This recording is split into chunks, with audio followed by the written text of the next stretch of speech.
شہزادی کی کرامات میں سے کہ آپ صاحب قدرت تکوینی تھی، ولایت الہی کی رکھنے والی تھی۔ دیکھیں ولایت الہی کہتے ہیں، یعنی ولایت کہتے ہیں، ولایت کے معنی ہے ولی اللہ۔ کسے کہتے ہیں؟ ولی اللہ یعنی اللہ کا دوست۔ ولی اللہ یعنی اللہ کا دوست، یعنی جو انسان اپنے آپ کو تقرب الہی حاصل کرتا ہے وہ ولی اللہ بن جاتا، وہ ولی اللہ بن جاتا ہے۔ اللہ نے ولی اللہ بننے کے لیے دروازے کو سب کے لیے کھلا رکھا، نہ مرد و عورت کی اس میں شرط رکھی ہے، نہ نبی کی عہدے کی بھی شرط نہیں رکھی ہے، جو چاہے ولی اللہ بن جائے، جو چاہے۔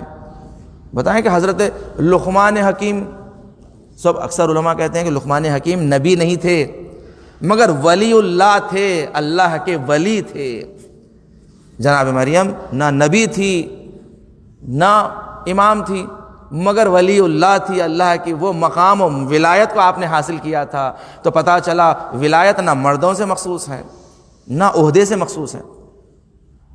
جو انسان خدا سے تقرب حاصل کرتا ہے وہ ولایت حاصل کر لیتا ہے اپنی ظرفیت کے اعتبار سے، کہ اگرچہ 14 معصومین میں اللہ نے اپنی ولایت کی مکمل تجلی کی ہے، کہ جس مقدار میں 14 معصومین متجلی ہو سکتے ہیں اللہ کی ولایت کے، کہ ان کی ولایت کے مقابل میں کسی کی ولایت ان تک نہیں پہنچ سکتی، یہ تو بات واضح ہے۔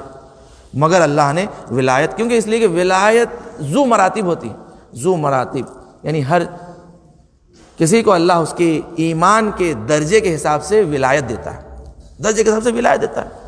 اس وقت علماء میں جو اس وقت زندہ ہے، اللہ انہیں طول عمر عطا فرمائے، آیت اللہ حسن زادہ عاملی، حسن زادہ عاملی بڑی شخصیت ہے، اس وقت موجود ہے۔ علم جفر، علم رمل میں اگر کوئی آج اس وقت ماہر ہے تو وہ شخص اس قدر عظمت ہے کہ آیت اللہ حسن زادہ عاملی کی بڑی عظمت ہے۔ علماء نے ان کے بارے میں کیا کیا نہیں کہا، اس قدر عظمتیں فضیلتیں بتاتے ہیں کہ ایک مرتبہ ایک پڑوس میں ایک جوان کا انتقال ہو گیا تھا، گھر والے بہت رو رہے تھے، بہت گریہ کر رہے تھے۔ جب آپ کو آ کر اطلاع دی کہ بازو کے مکان میں ایک پڑوس میں ایک جوان کا انتقال ہو گیا ہے اور ماں باپ برداشت نہیں کر سک رہے ہیں، تو وہ اٹھتے ہیں، اٹھنے کے بعد اس کے گھر پر جا کر انہوں نے 2 رکعت نماز پڑھی، اور جیسے ہی نماز پڑھ کر وہ اٹھے، اس جنازے کو کہا اٹھ، وہ اٹھ کر بیٹھ گیا۔ لوگ پریشان ہو گئے، ان کے شاگردوں نے پوچھا کہ آپ نے کیا کیا؟ ایک مرے ہوئے انسان کو زندہ کر دیا۔ تو انہوں نے کہا کہ میں نے آج تک اللہ کی جتنی عبادتیں کی، میں نے اللہ سے کچھ نہیں مانگا۔ جو انسان اللہ سے جب کچھ نہیں مانگتا، جب پہلی مرتبہ ہاتھوں کو اٹھاتا ہے تو پروردگار کہنے سے پہلے ادا کر دیتا ہے۔ صلوات پڑھے محمد والے محمد کی بات میں۔ صاحب کرامت انسان بن سکتا ہے، اگر انسان ولی اللہ بن جائے صاحب کرامت بن جاتے ہیں، صاحب کرامت بن جاتے ہیں۔ اس لیے کہا گیا ہے کہ اگر واقعاً عالم باعمل ہو، ایک محلے سے گزر جائیں 40 دن محلے سے عذاب دور ہو جاتا ہے۔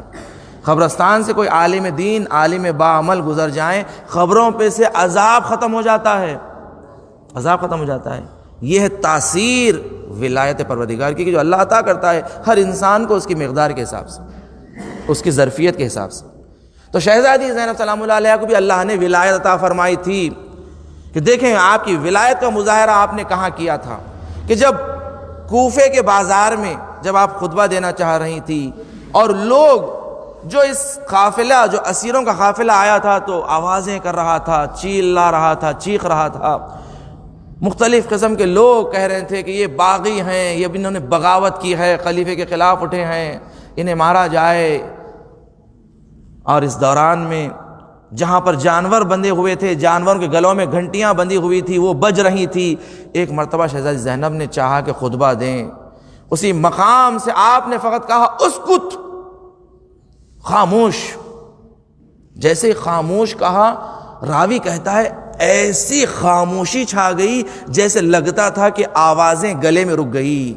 جو گھنٹیاں جانوروں کے گلے میں بج رہی تھی، ایسے لگ رہا تھا کہ وہ گھنٹیاں بجنا رک گئی،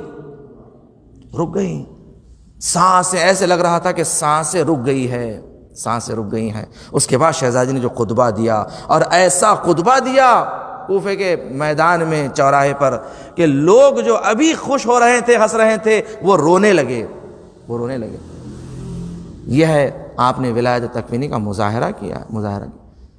اور آپ کا وہ مقام و مرتبہ ہے کہ شاعر نے کیا خوب کہا، زینب ابو تراب کی زینت کا نام ہے، زینب امامتوں کی امانت کا نام ہے، زینب علی کے خون کی طہارت کا نام ہے، زینب حسینیت کی ضرورت کا نام ہے، مانا وجود شاہ میں پوری ہے کربلا، زینب اگر نہ ہو تو ادھوری ہے کربلا، ادھوری ہے